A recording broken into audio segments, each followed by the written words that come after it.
I'm going to do a BRR tag.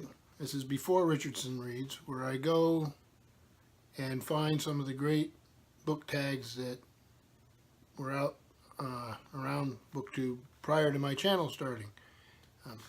Ones that I didn't get an opportunity to participate in, but ones that I really enjoy, and I want to take the opportunity to do them.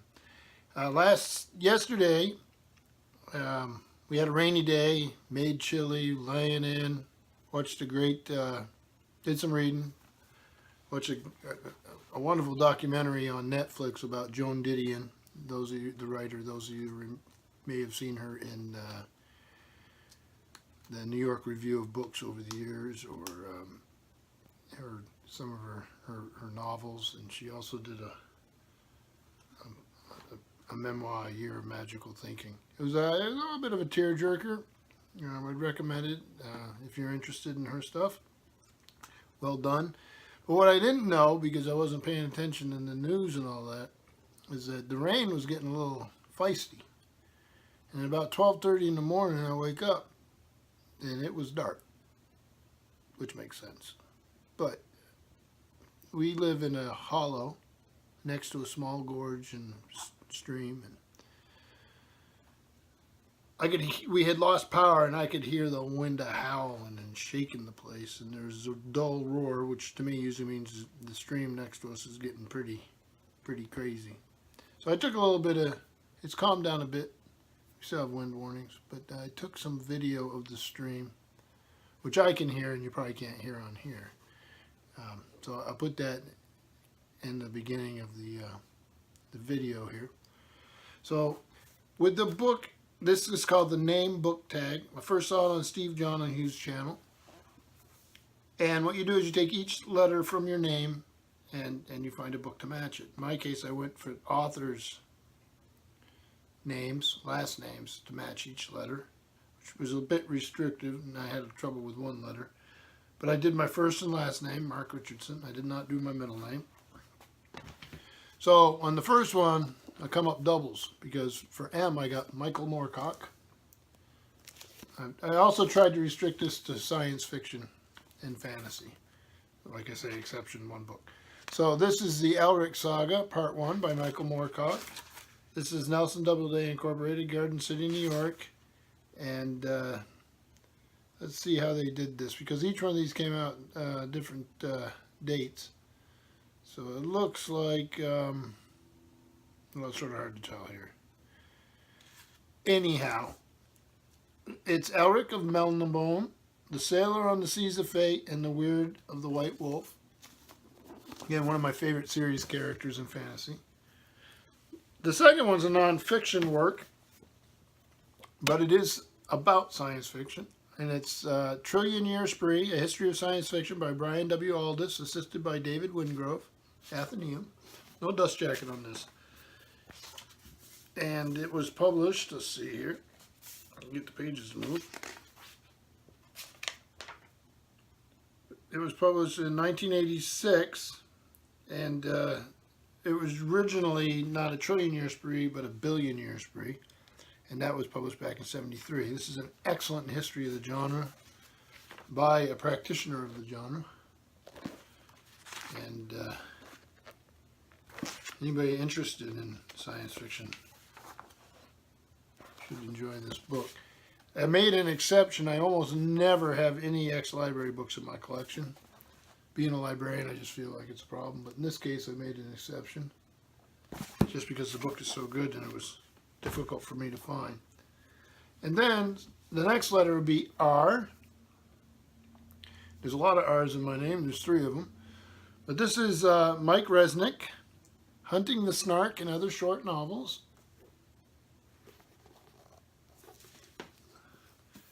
And this was a 5-star book out of Waterville, Maine, 2002. And Resnick's a writer I've always enjoyed. So this is, he's the winner of the Skylark Award for Lifetime Achievement in Science Fiction. Internationally acclaimed author Mike Resnick brings us 3 possible worlds and 1 alternative history in 4 of his best short novels. A group of wealthy hunters obtains rights to hunt a previously unexplored world in Hunting the Snark, but the hunting party gets serious when their prey turns the table on them. In Red Chapel, we find young Theodore Roosevelt hunting the most dangerous killer of all in the slums of London's Whitechapel district. In Buona, one of the stories of Resnick's Kirinyaga saga, the residents of that utopian land find out the hard way what happens when they seek help from outsiders.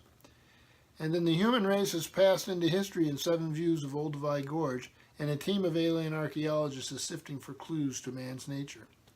And the cover on this is by Ken Barr. That's R. Then K.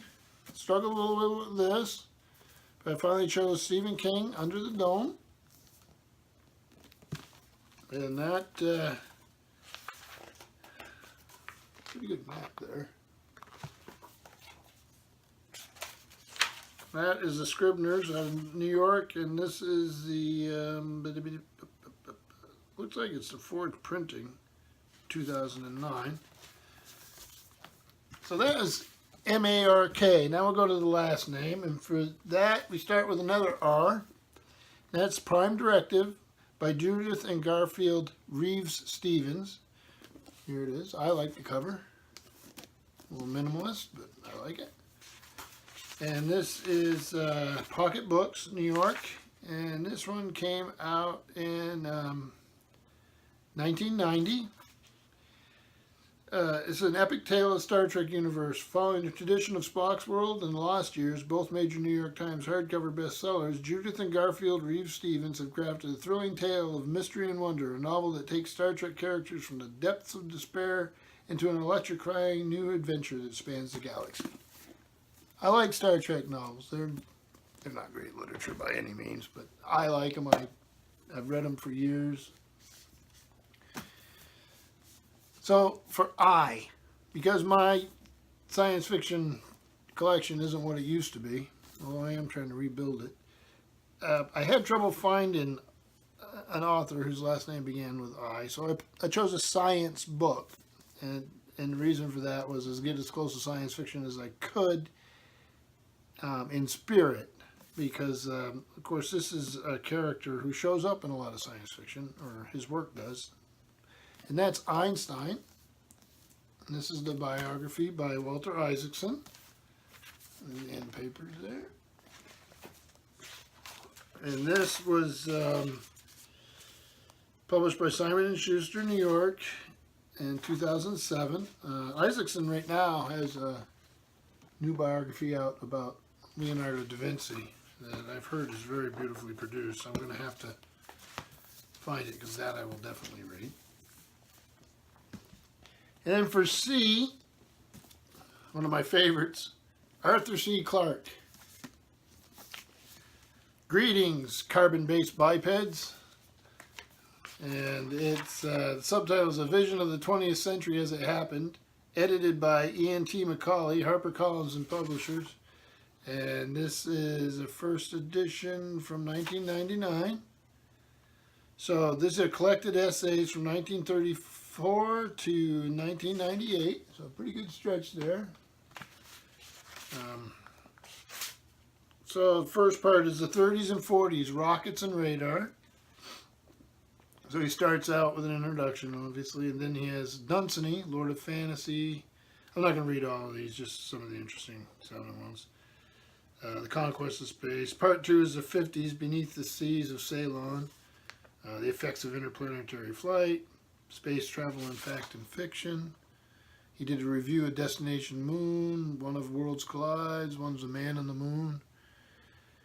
He did essay on the Great Reef. Then you have the 60s, Kubrick and Cape Kennedy. So he has Failures of Nerve and Imagination, Rocket to the Renaissance, Space and the Spirit of Man, Son of Dr. Strangeglove, God and Einstein. We just mentioned Einstein. Part 4 is the 70s, Tomorrow's Worlds, Satellites and Ceres, Mars and the Mind of Man, The Sea of Sinbad. The 80s, Stay of Execution, The Steam-Powered Word Processor, Mother Nature Got There First, Back to 2001, co-authors and other nuisances. In part 6 is the 1990s countdown to 2000. So Marconi Symposium, he has this thing on Gene Roddenberry, tribute to Robert Bloch. And then part 7 is Postscript, 2000 Beyond. And that has Science and Society, Is There Life After Television, and the 21st Century, A Very Brief History. So, Arthur C. Clarke, the one I've always enjoyed. So, for H, I went with this Dune Messiah. There's Frank Herbert for the H. It's a great picture. This is obviously by the author of Dune. This is from 1969. And just part of that series, which I love so much. I'm keeping it traditional here. A is for Isaac Asimov, and here I have the robot novels, The Caves of Steel and The Naked Sun.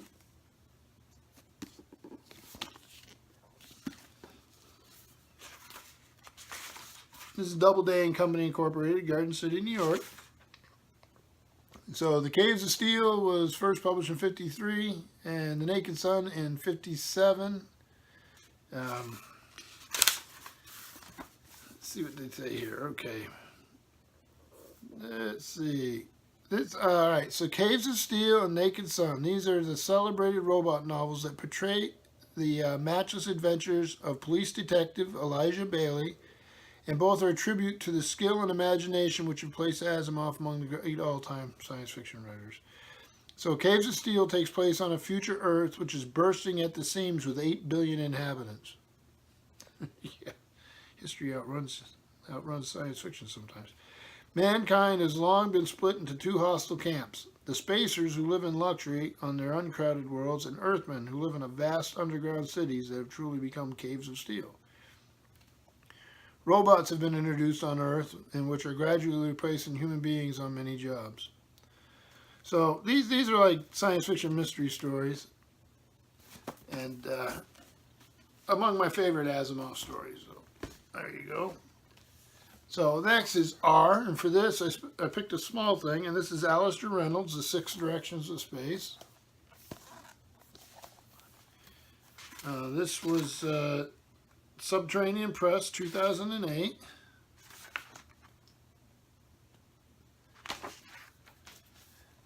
What if Genghis Khan got his wish and brought the entire planet under the control of the Mongols? Where would he have gone next? 1,000 years after Khan's death, Yellow Dog is the code name of a female spy working for a vast Mongolian-dominated galactic empire.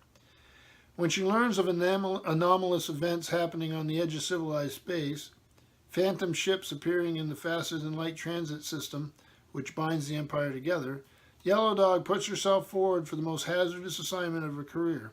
In deep cover, she must penetrate the autonomous zone where the anomalies are most frequent and determine whether the empire is really under attack, and if so, by whom or what. So, great story. Short little way. How many pages? 85. So, you need a quick read. There you go. So then we're going to go with another Star Trek novels for D.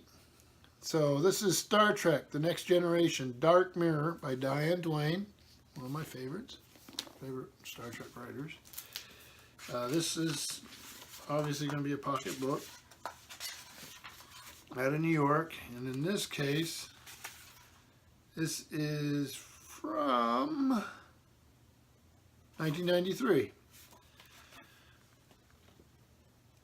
Star date 44010.2.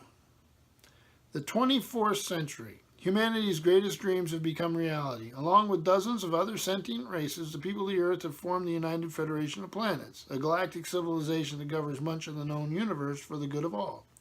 Over the past 2 centuries, mankind has tamed its basest instincts and reached for the stars.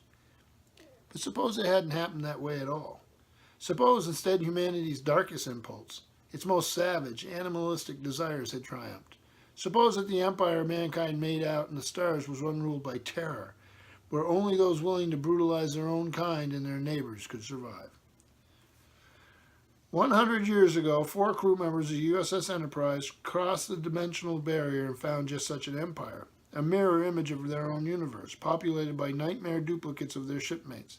Barely able to escape with their lives, they returned thankful that the incident that brought them there could not be duplicated, or so they thought. So, then for S, we have a Forgotten Realms fantasy adventure. This is Starless Night by R.A. Salvatore. This is TSR Limited out of Lake Geneva, Wisconsin, and USA, or Cambridge in the United Kingdom. And this is from 1993. And this is, well, let me just read the back to you. I can find no answers in Mithril Hall. We'll never know for certain if the Dark Elves hunger still for vengeance, unless another force from Menzo Baranzan comes to the surface to claim the bounty on my head. With this truth bending low over my shoulders, how could I ever travel to Silvery Moon or to any other nearby town, resuming my normal lifestyle? How could I ever sleep in peace while holding within my heart the very real fears that the Dark Elves might soon return and once more imperil my friends? The apparent serenity of Drizzt Do'Urden, the brooding quiet, will show me nothing of the future designs of the Drow. Yet, for the sake of my friends, I must know those dark intentions, and so I fear that there remains only one place for me to look. And then, for O, Andrew J. Offutt, The Iron Lords. This is Volume 1 on the Wars of the Gods of the Earth.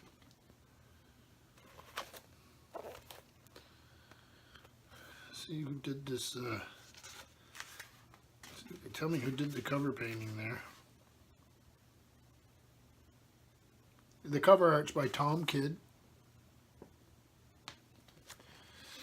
This is an Ace fantasy book, and it's the Ace edition from 1983. When he was 8 and saw his parents slain and his wark destroyed by the Hawkers, something died and something changed in Oryx and Jarek, and he became, with the abrupt coming of age, the man who was too, the Mobrin warrior, the machine that fights, and the healer oak, champion of the gods on earth and their most bitter foe. And then N. And this is really the novel that started me years and years ago. It would have been in the early 1970s when I was pretty young, as a reader of science fiction. And it's still an author I enjoy tremendously, and that's Andre Norton. And she's legendary, of course. And I have the novel that started it all for me, and it's Daybreak, 2250 AD by Andre Norton.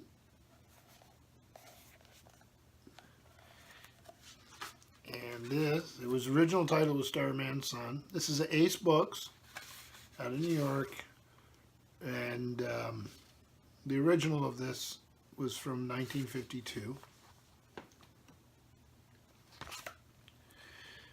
Fors was a mutant. He did not know what drove him to explore the empty lands of the north, where the great skeleton ruins of the old civilization rusted away in the wreckage of mankind's hope. But he could not resist the urging that led him through danger and adventure, to the place where he faced the menace of the Starman. And I loved this book when I was growing up, and then that led me to Asimov, Heinlein, Clarke, eventually Frank Herbert, and Anne McCaffrey, and all the rest. So that was a science fiction fantasy, for the most part, focused the name book tag. I'd like to tag anybody out there who wants to do it. The problem with these older book tags is I'm not sure if people have done them before. So please do go ahead and do it and let me know, and I'd love to watch them. So thank you, BookTube.